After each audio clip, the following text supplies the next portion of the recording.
السلام عليكم الناس العزاز، اهلا وسهلا ومرحبا بكم في فيديو جديد وحلقه جديده. اذا ما تنساش دير واحد لايك لا عجبك الفيديو. يلا نبداو. بطولة كروية على الأراضي الجزائرية، بطولة إفريقيا للاعبين المحليين. كل المنتخبات الأفريقية بتستعد للذهاب للجزائر للمشاركة في البطولة. لكن إزاي نعدي الفرصة؟ لازم نلعب بشكل صبياني ونخلق مشكلة اللي بتحدث كل مرة، والضحية الشعبين. من يوم 13 يناير لحد 4 فبراير هتحتضن الجزائر بطولة افريقيا لكرة القدم للفرق المحليين اللي ما فيهاش، ما بيشاركش فيها مين؟ اللي هم المحترفين. بتلعب فيها المنتخبات الوطنية المحلية، بتضم اللاعبين اللي بيلعبوا في الدوريات المحلية جوه افريقيا. منتخبات افريقيا بدأت تستعد، هتنطلق بعد اقل من اسبوعين.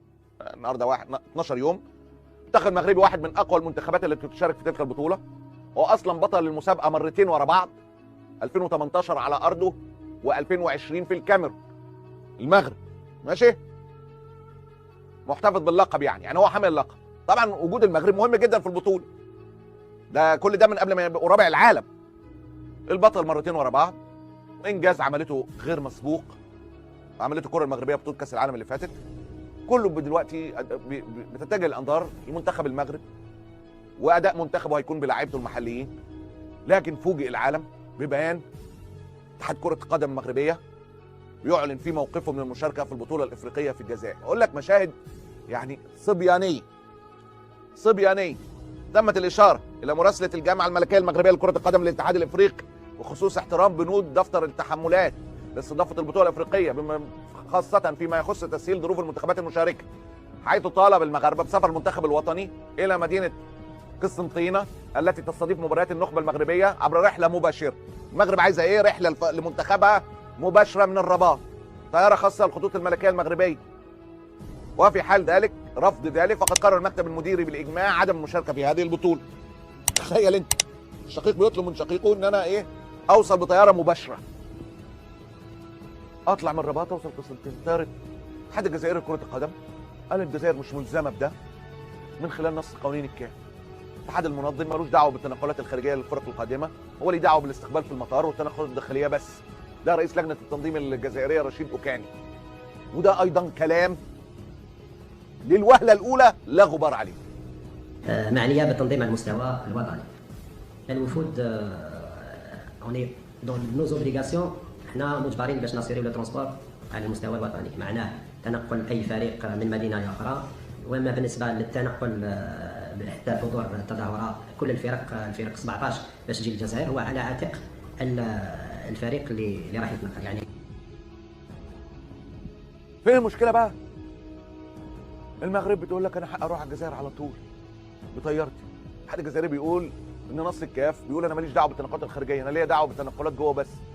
الناس بدات تخمن من خلال رد الاتحاد الجزائري ان هم مثلا فهموا ان المغرب عايزه الجزائر تتحمل تكاليف انتقال المنتخب المغربي. بقول لك وده كلام نفاه المسؤولين المغاربه ان الموضوع مش تكاليف، الموضوع السماح يا اهل السماح.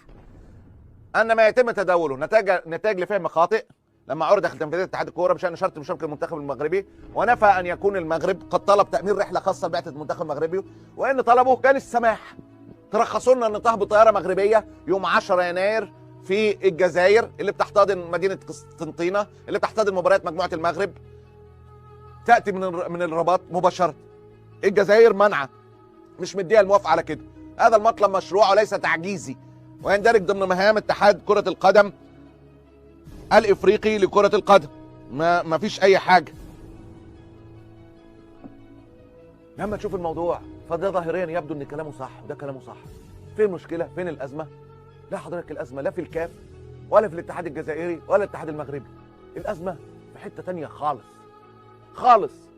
يعني كل دي قشور زي ما قلت لك. موضوع كريستيانو لا دي دعوه بالكوره، لا دعوه بحاجه. الحكايه قصه ثانيه خالص.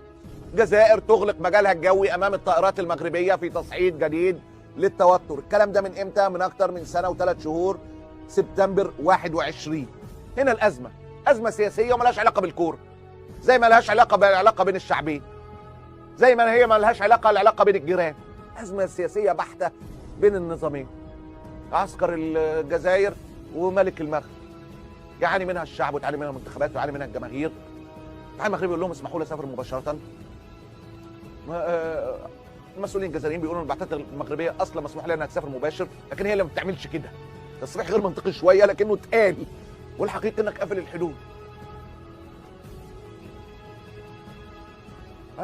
هل الجزائر متعنته ولا السلطات المغربيه بتخلق مشكله من فراغ؟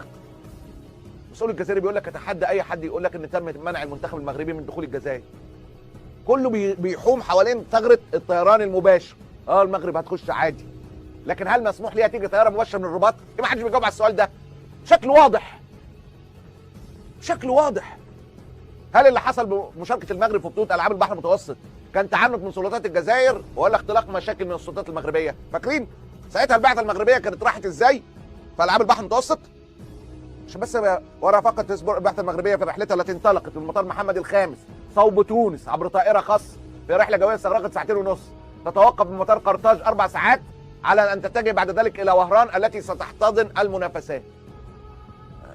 قاعدين نلف وندور على بعض ونلعب ألاعيب يعني مالهاش اي لازمه.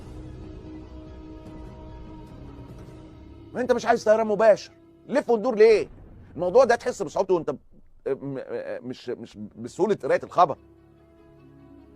هو الموضوع اللفه دي حاجه رخمه جدا وفي غايه الاستفزاز.